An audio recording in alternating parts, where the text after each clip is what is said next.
नमस्कार, स्वागत है आप सभी का महर्षि गौतम ऑनलाइन स्कूल में। हमारा पिछला पाठ था कक्षा 9 के अंतर्गत हिंदी की जो पुस्तक है क्षितिज, उसका पहला अध्याय है दो बैलों की कथा, जिसमें अब तक हमने पढ़ लिया था कि जो हीरा और मोती नामक जो दो बैल है वे अपने मालिक से अलग होकर के जो है अपनी गोई के भाई के घर चले जाते हैं, लेकिन वहाँ उन्हें पसंद नहीं आता है। उसके पश्चात उनकी एक लड़की जो अनाथ होती है, उसकी सौतेली माँ होती है, उसके साथ से उसके व्यवहार के कारण उनके दोनों साथ में होकर के वे दोनों अपने उस जगह से चले जाते हैं। अब आगे हम पढ़ते हैं कि अब दोनों ही बैल क्या करते हैं और किस प्रकार अपने उन व्यवहार को देखते हुए अब उन्हें और भी किन किन कठिनाइयों का सामना करना पड़ेगा अपनी स्वतंत्रता के लिए, अपने सही मालिक के घर पहुंचने के लिए, यानी कि जूरी तक पहुंचने के लिए उन्हें किन किन समस्याओं का सामना करना पड़ेगा, आज इस पाठ के अंतर्गत हम जानेंगे। तो आइए देखिए, इसके पश्चात देखते हैं कि जो हीरा और मोती हैं वो दौड़ते दौड़ते एक खेत के अंदर पहुंच जाते हैं। जो किसका खेत होता है? मटर का खेत होता है। दोनों ही भूखे होते हैं, प्यासे होते हैं। मटर के खेत को देख करके उनकी भूख और भी ज़्यादा बढ़ जाती है। भूख बढ़ने के कारण जो है दोनों ही क्या करते हैं, उस मटर की खेती में चरने लग जाते हैं, परंतु एक डर भी रहता है, थोड़ी सी आहट होती है, तो वे दोनों क्या करते हैं, एक दूसरे के देखने लग जाते हैं कि कहीं कोई आ तो नहीं रहा है, क्योंकि पहले से भूखे और मार खाए हुए रहते हैं। इस प्रकार वे जो है दोनों आगे बढ़ जाते हैं और खाने लग जाते हैं। तभी क्या होता है, एक सांड आता है, वो उसे अपने सींगों से उसे मारना चाहता है, लेकिन हीरा और मोती कहते हैं कि अब ये तो क्या है, ये तो बलशाली और खाया पिया है और हम क्या हैं, कमज़ोर हैं, अतः हमारा इससे जो है मुकाबला करना कैसे होगा। लेकिन मोती कहता नहीं हीरा, हम दोनों जब एक साथ मिलकर के मुकाबला करेंगे तो क्या होगा, हम इसे हरा सकते हैं, अर्थात संगठन में ही शक्ति है, इस बात से हमें ये ज्ञात होती है। अगर एक अकेला लड़ेगा तो क्या है, हार जाएगा। दोनों एक साथ बल लगा करके लड़ते हैं तो उस वक्त दोनों जो है उस सांड को परास्त करने में कामयाब हो जाते हैं, उसको परास्त कर देते हैं दोनों ही मिलकर के। और इस विजय के द्वारा दोनों ही खुश हो जाते हैं कि देखो आज हमने मिलकर के इस सांड को क्या कर दिया, असफल बना दिया है। इसके पश्चात देखिए क्या होता है कि दोनों ही जो है मटर के खेत में चले जाते हैं और पुनः थोड़े मटर खाने लग जाते हैं। तभी उनके वहाँ पर जो है जो मटर के खेत का रखवाले होते हैं उन्हें आकर के घेर लेते हैं। किसको? हीरा और मोती को। उन दोनों ही को उन्होंने चारों तरफ से लाठियों से पकड़ के उस दोनों को क्या कहाँ ले जाते हैं, कांजी हौस में ले जाते हैं, जो कि पशुओं के रहने का एक स्थान है। उन कांजी हौस में उसे क्या कर दिया जाता है, बंद कर दिया जाता है। उस बंद करने के पश्चात उसे वहाँ पर ना तो पूर्णतः भोजन मिलता है और ना ही कोई भूसा पानी इत्यादि की व्यवस्था होती है। क्यों? क्योंकि वहाँ पर जो क्या है, बहुत सारे पशु और जानवर वहाँ पे होते हैं, मतलब भैंसें होती है, अन्य गायें भी होती है, बैल के जोड़े वगैरह बहुत सारे होते हैं। तो इस प्रकार से उन दोनों को भी क्या कर दिया जाता है, उन्हीं जानवरों के साथ में उन्हें बांध दिया जाता है। रात को कुछ भी भोजन नहीं मिलता है उन्हें, तो इससे क्या होता है, उन्हें विद्रोह होता है, क्योंकि पहले तो वो क्या करता है, मटर चढ़ जाते हैं तो थोड़ा आधार रहता है, परंतु धीरे धीरे जैसे जैसे रात होती है उनके मन में विद्रोह की भावना पनपने लग जाती है। इससे फिर जो है दोनों ही एक दूसरे को है साहस बंधाने लगते हैं। तभी क्या होता है, मोती और दोनों एक उपाय सुझाते हैं कि मोती कहता है कि तुम्हारे सींग बहुत ही, मोती के सींग जो क्या है थोड़े नुकीले हैं, तो वो क्या कहता है कि जो इस बाड़े की दीवार है उस बाड़े की दीवार को क्या कर दो, तोड़ दो अपने सींगों से। और उसने ऐसा कहा और सारी जो है दीवार को तोड़ डालने का विचार बनाया। दोनों ने जो है सारी हिम्मत लगा करके, पूरी ताकत लगा करके उस दीवार को जो है धक्का दिया, मारा। तो बाड़े की दीवार कैसी थी, कच्ची थी। कैसी थी दीवार, कच्ची थी, और वह जो है उनके नुकीले सींगों से जो है वो दीवार धड़ाम से गिर गई और अलग से दोनों जो है भाग करके एक साथ दोनों क्या है भागे। दोनों को उस दीवार को तोड़ने के कारण क्या है, चोटें भी खूब लगी थी, परंतु उन्हें ये अच्छा था, खुशी थी कि आखिरकार हम इस कांजी हौस से मुक्त हो गए हैं। लेकिन तभी क्या होता है, कांजी हौस का जो चौकीदार होता है वह अपनी लालटेन लेकर के आ जाता है और उन दोनों को पकड़ लेता है। यानी कि दोनों खूब अपने बूते से लड़ रहे थे, अपने कार्य को कर रहे थे, लेकिन फिर भी क्या होता है, वो चौकीदार आकर के उन्हें पकड़ लेता है और पकड़ने पर फिर क्या करता है, उन्हें रस्सी से बांध देता है। अब इसके जगह बाद में क्या करता है, उन्हें बांध करके एक व्यक्ति होता है उसके सामने उसे ले जाते हैं सुबह होते ही, और उसे नीलाम घर के सामने ले जा कर के खड़ा कर दिया जाता है। जो नीलाम घर के सामने ले जाके जिनको पशुओं की जिसकी आवश्यकता होती है उसे ले जाते हैं और उन्हें वहाँ पर जिसको जो पशुओं की ज़रूरत होती है अपने उचित दाम दे करके उन्हें खरीद लिया जाता है। उस नीलाम घर में उन दोनों को जो क्या है बांध दिया जाता है, और वहीं पर दोनों को क्या थोड़ा है, कभी या तो पानी दिया जाता, कभी नहीं दिया जाता। इस प्रकार से दोनों ही कैसे हो गए थे, कमज़ोर हो गए थे। जो अब तक हष्ट पुष्ट दिखते थे वह अब दिन ब दिन कैसे होने लग गए थे, कमज़ोर दिखने लग गए थे। कौन, हीरा और मोती नामक दो बैल। ठीक है, इसके पश्चात जो है यहाँ पर जो एक आदमी उन्हें खरीद लेता है और उन्हें अपने साथ लेके चलने लग जाता है। और जब वह व्यक्ति उन्हें अपने साथ लेके चलता है तो चलते चलते मार्ग उन्हें ऐसा लगता है जैसे इस मार्ग से वे पहले भी गुजरे हों। क्यों? क्योंकि वह मार्ग किसका घर आ रहा था, गया का घर। और गया कौन था, झूरी के साले का घर था, जहाँ पर उन्हें कुछ जो है भूसा पानी दाना दिया जाता था। उन्हें वो तो दिन याद आने लगे कि चलो कोई बात नहीं, चिकना नहीं दिया जाता था लेकिन फिर भी थोड़ा बहुत खाने को दिया जाता था। ये सोच कर के उनकी आंखों में आंसू आ गए। लेकिन थोड़ा और आगे निकले तो क्या हुआ, उनको लगा कि अब जो ये घर है हमारा वो रास्ता आ गया है जहाँ पर झूरी और गोई रहते थे। कौन रहते थे, झूरी और गोई रहते थे। उसी रास्ते से वे निकल रहे थे और उस रास्ते में घर आ रहा था झूरी का। झूरी धूप सेक रहा था बाहर बैठकर। उस झूरी ने जैसे ही देखा हीरा और मोती, उसके जो दो बैल है, जो उसके खुद के बैल है, दौड़ करके उनके पास में गया और पास में जाते ही उन दोनों को क्या किया, गले लगा लिया। दोनों बैलों को जाकर के गले लगा लिया और दोनों बैल हीरा और मोती भी अपने पुराने मालिक झूरी को पाकर के, अपनापन पाकर के बहुत ही खुश हो रहे थे। उन तीनों की आत्मीयता का जो दृश्य है बहुत ही सुंदर लग रहा था। सब गांव वाले और सब देख रहे थे। अब ऐसे में जब जिस व्यक्ति का कोई पहचान वाला या कोई अपना जब हमारे सामने आ जाता है तब क्या होता है, तब व्यक्ति चाहे कितना भी कमज़ोर हो, तब उस समय उसमें एक ऐसी हिम्मत आ जाती है कि अपने लिए वह साहस करके उठ खड़ा होता है और अपनी स्वतंत्रता के लिए, अपने लिए वह लड़ने को तैयार हो जाता है।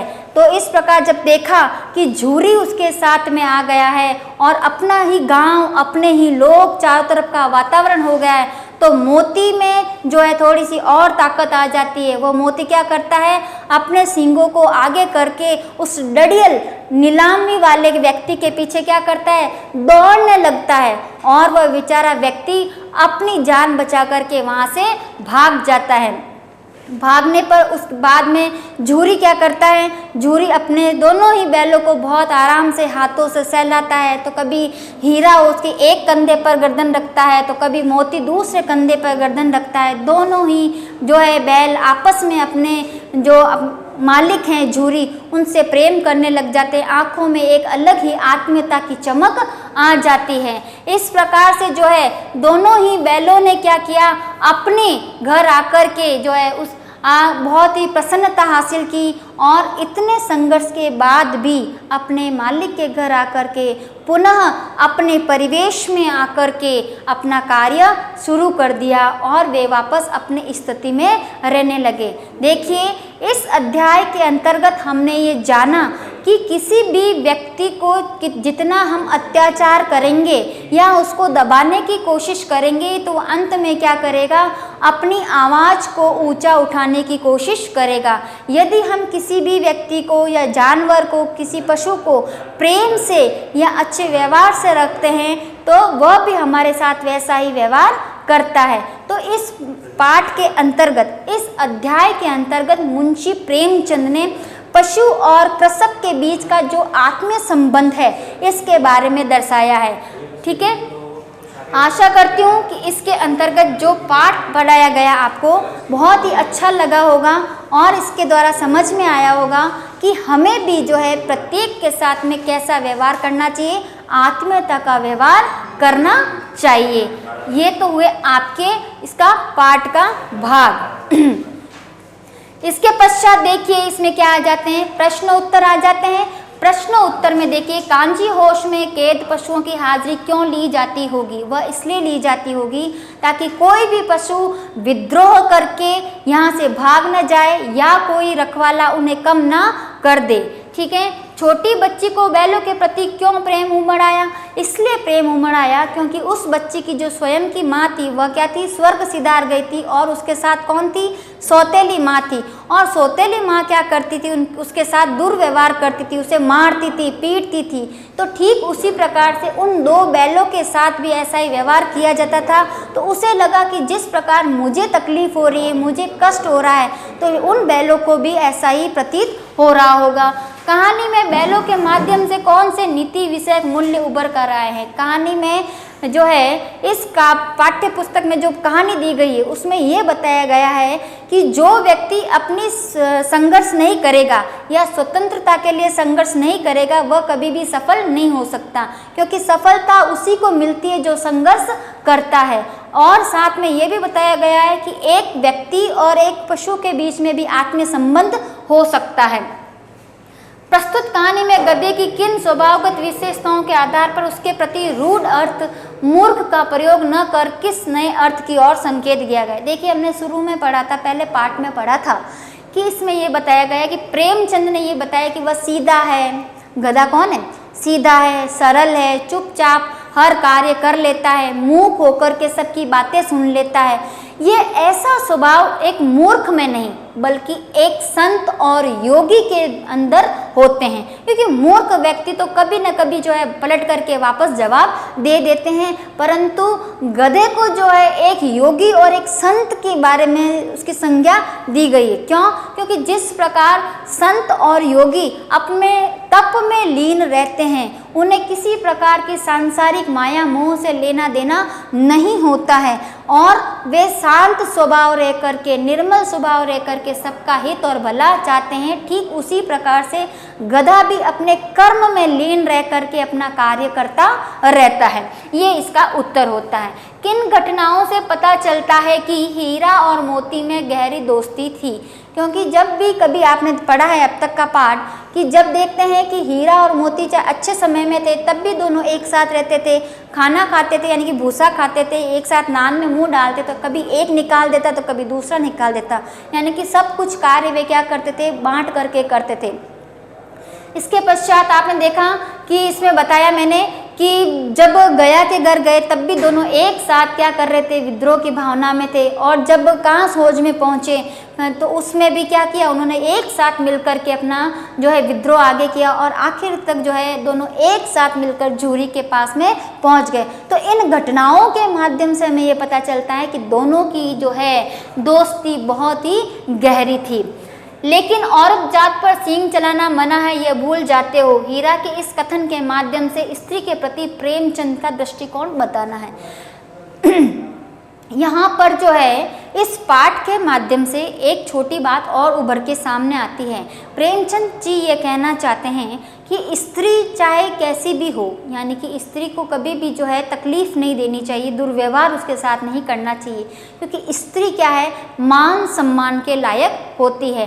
कभी भी स्त्री पर जो है हाथ नहीं उठाना चाहिए या कभी भी किसी स्त्री को जो है अपमानित नहीं करना चाहिए। ये इसमें प्रेमचंद जी के बारे में बात आती है। इसके पश्चात देखिए अगला क्वेश्चन क्या कहता है, किसान जीवन वाले समाज में पशु और मनुष्य के आपसी संबंधों की कहानी में किस तरह व्यक्त किया गया है।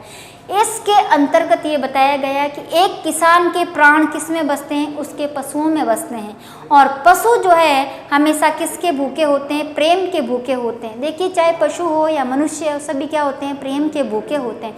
यदि उन्हें हम आत्म सम्मानता देते हैं तो वे भी हमें सम्मान की दृष्टि से देखते हैं और हमें सम्मान देते हैं। जिस प्रकार झूरी और हीरा मोती की जोड़ी थी और तीनों ही आपस में एक दूसरे को क्या करते थे, प्रेम करते थे, तीनों ही आपस आपस में अपनी बात को समझते थे। तो इस प्रकार से इस कहानी के माध्यम से ये पता चलता है कि एक पशु और मनुष्य में भी आपसी संबंध हो सकता है। इतना तो हो ही गया है कि 9-10 प्राणियों की जान बच गई, वे सब तो आशीर्वाद देंगे। मोती के इस कथन के आलोक में उसकी विशेषताएं क्या है? इसके अंतर्गत ये बताता है मोती कि 2 बैलों की जोड़ी है, हीरा और मोती। लेकिन हीरा सोचता है कि सबका अच्छा होना चाहिए, लेकिन मोती ये सोचता है कि एक साथ में ही क्या होगा, जब उसमें दया की भाव भी है और साथ में सबको एक साथ लेकर चलने की भावना भी है, ठीक है, और सहनशीलता रखते हुए अपने कार्य को आगे बढ़ाने की क्षमता भी है।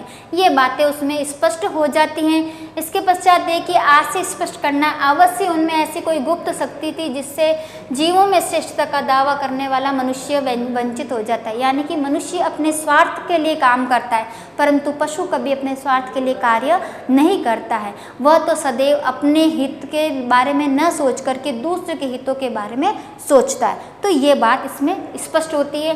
उस एक रोटी ने उनकी भूख तो क्या शांत की होगी, पर दोनों के हृदय को मानो भोजन मिल गया। अर्थात इसमें ये बात कही गई है कि व्यक्ति भाव का भूखा होता है, व्यक्ति प्रेम का भूखा होता है, उसे किसी भी ज़्यादा दिखावे की आवश्यकता नहीं होती। जो व्यक्ति जितना दिखावा करता है उसमें क्या होता है, उसके अंतर्गत केवल स्वार्थ छुपा होता है। क्या छुपा होता है? स्वार्थ छुपा होता है, उसमें प्रेम का अभाव होता है। तो यहाँ पर इस पंक्ति के द्वारा ये बात स्पष्ट की गई है।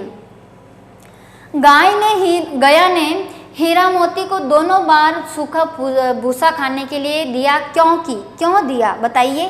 गया पराए बैलों पर अधिक खर्च नहीं करना चाहता था।